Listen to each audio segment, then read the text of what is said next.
დღეს უამრავი ადამიანი შეჰყავთ შეცდომაში ოკულტიზმის საშუალებით.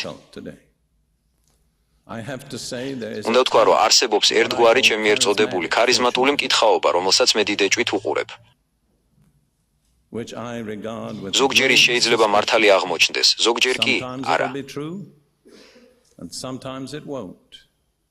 თუმცა, გესმით, ადამიანები, რომლებსაც უჩნდებათ სურვილი, ღვთის სიტყვა წინასწარმეტყველისგან მიიღონ, სახიფათო გზას ადგანან.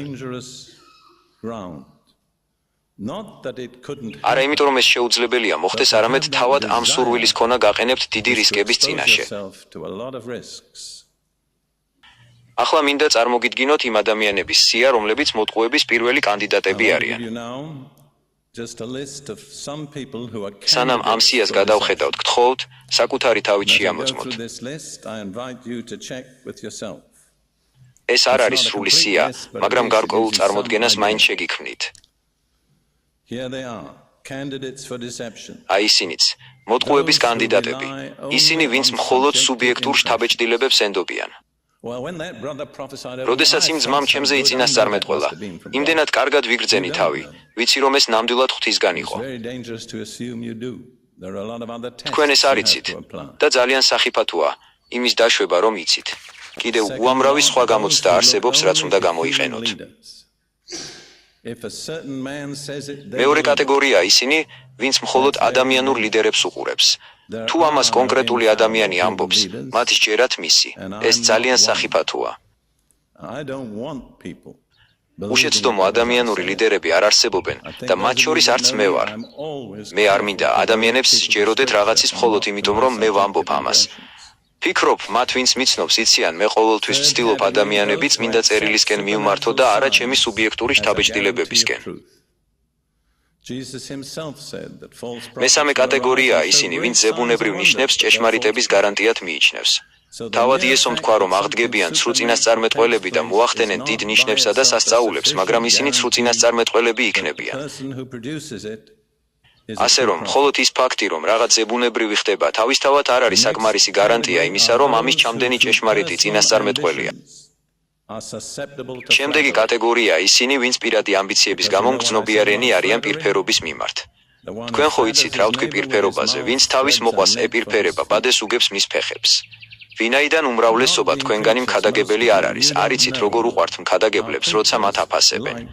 ეს გასაგებიცაა და სრულიად სამართლიანიც, მაგრამ პრობლემა ისაა, რომ ზოგჯერ აღიარებას არასწორ ადგილას ვეძებთ და დაფასების სურვილით თავს ისეთ რამეში ვყოფთ, რაშიც არ უნდა ვყოფდეთ.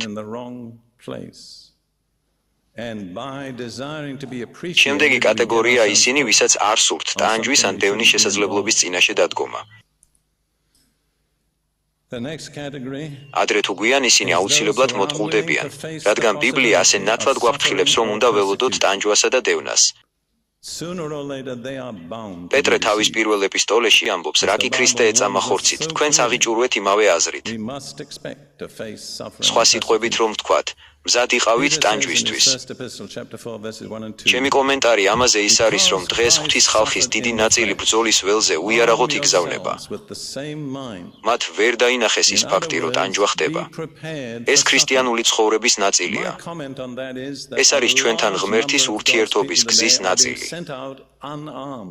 და ნებისმიერი ადამიანი, ვინც მხოლოდ კარგს გპირდებათ, შემიძლია ყოველგვარი დათქმის გარეშე ვთქვა, რომ ცრუ წინასწარმეტყველია. Part of God's way of dealing with us. And anybody who only promises good, I could say without qualification, is a false prophet. და ბოლოს ისინი, ვინც არ იციან წმინდა წერილი. რა თქმა უნდა, არსებობენ ადამიანები შორეულ ქვეყნებში ან დევნილობის პირობებში, სადაც მათ ბიბლია არ აქვთ და მხოლოდ ზეპირი სიტყვა გააჩნიათ. ღმერთი მოწყალე იქნება მათ მიმართ.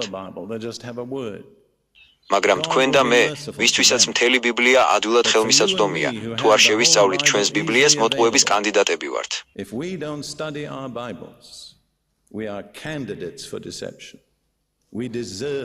ჩვენ ვიმსახურებთ კიდეც მოტყუებას. ნება მომეცით, კიდევ ერთხელ წაგიკითხოთ, ეს სია ყოველგვარი კომენტარის გარეშე. ვერთი, ისინი, ვინც მხოლოდ სუბიექტურ შთაბეჭდილებებს ენდობიან. 2. ისინი, ვინც მხოლოდ ადამიანურ ლიდერებს უყურებენ. 3. ისინი, ვინც ზებუნებრივ ნიშნებს ჭეშმარიტების გარანტიად იღებენ. 4. ისინი, ვინც პირადი ამბიციების გამო მგრძნობიარენი არიან პირფერობის მიმართ. 5. ისინი, ვისაც არ სურთ ტანჯვისა და დევნის შესაძლებლობის წინაშე დადგომა.